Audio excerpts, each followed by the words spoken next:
We start our 8 o'clock hour with some breaking news that we're following this morning. A police shooting in Golden overnight. Golden police say this happened at a Circle K gas station off Colfax and Rooney Street. At this hour, we're still waiting to learn exactly how many people were involved and what led up to that shooting. Neighbors in the area have told us this morning that they heard some of the commotion overnight, and they believe that bullets may have even hit their own house and cars. We are still working to gather more information. We have a crew that just arrived on scene. Once we get more information, we'll be sure to update you both on air and online at 9news.com. So stay with us on that story, please.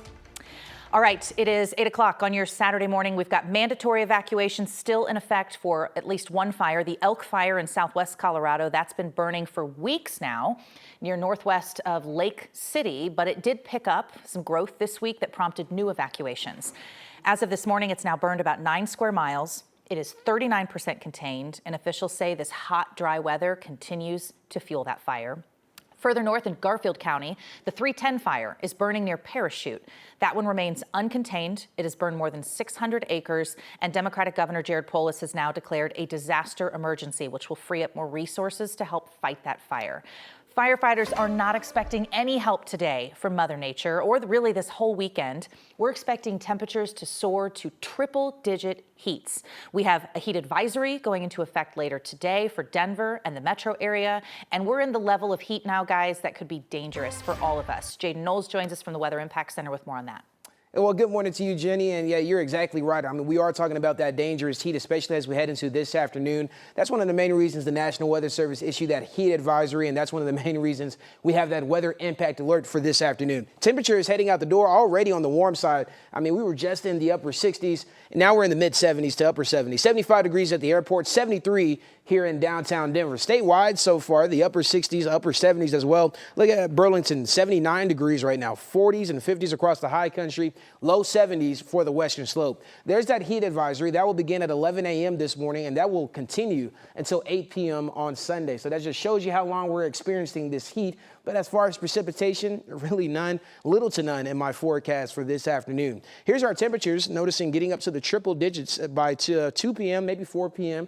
We're going to see 101 as the high today, and that's going to be hot everywhere across the state. You really can't escape this heat. So later on in the show, we'll talk more in detail about what to expect as we head into the rest of your weekend and maybe some relief in my 7-day forecast. We'll talk about it. Jenny? Oh, I would love to see some relief. Thank you, Jaden. New overnight, a fire broke out at an auto parts store here in the metro. This is on Colfax near Chase Street in Lakewood, just southwest of Sloan's Lake. Firefighters say an alarm company called 911 shortly before 12:30 this morning after the building's sprinkler system activated. Crews found that fire inside an interior wall. It did cause some damage to the building. Firefighters say they think an electrical problem started this one. Aurora police are also investigating a hit and run that injured a man in a wheelchair. It happened near the intersection of Colfax and Alton just before 7 o'clock last night. Police say the victim is a man in his 60s. He went to the hospital. We do not know more about his injuries. And now police are looking for a gray SUV, possibly an Escalade, as they work to find the driver. Deputies near Boulder say they have tracked down the driver of a different car. This one seen speeding down a bike path in Boulder County last week. The 44-year-old driver now faces charges of reckless driving and reckless endangerment. The sheriff's office posted that video earlier in the week, asking for help trying to find this guy behind the wheel. They guess he was going up to 50 miles an hour on that bike path along the north side of Highway 36. But again, they have now figured out who he is. An AI-generated YouTube video is spreading false information about property taxes, and it's leading homeowners in Colorado to call their county assessors looking for a federal tax break that does not exist. The Douglas County Assessor's Office says it has received dozens of calls and emails from seniors specifically asking about a new federal property tax exemption that they heard about online. But the county assessor says there's no such program. The most frustrating part about it for me, and probably for any other assessor, is the misinformation. And so these videos are telling people a number of things which aren't true. You should always contact your local assessor's office to verify your property tax information rather than relying on social media videos. The state of Colorado, now they do have a senior property tax exemption program, and the extended deadline to apply this year is next week, August 14th. Next week, Aurora will become the latest city on the Front Range to consider blocking the development of new data centers. Councilmember Amy Wiles says at Monday night's meeting she plans to bring forward a proposed 6-month moratorium on data center applications. She believes that would give the city enough time to create some kind of regulation system.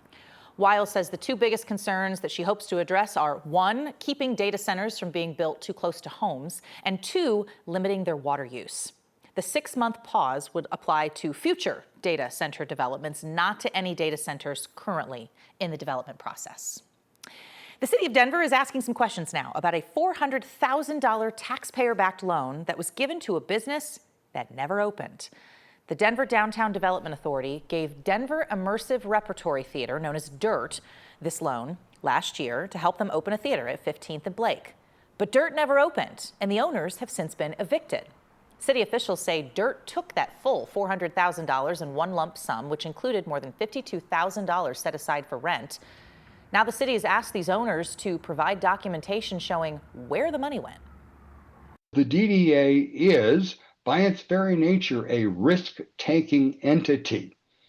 If deals could be funded through the private sector, they wouldn't come to the DDA. And it's very disappointing that we are where we are today.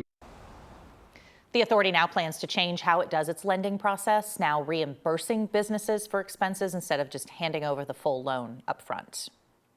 This November, voters will decide whether to add a right to natural gas line to the state constitution. Nobody's trying to mess with your natural gas use today. This is an effort from a conservative advocacy group to head off future regulations. Initiative 177 would enshrine in the state constitution the right to purchase natural gas for heating and cooking. It also specifies that utilities have the right to sell natural gas to homes and businesses.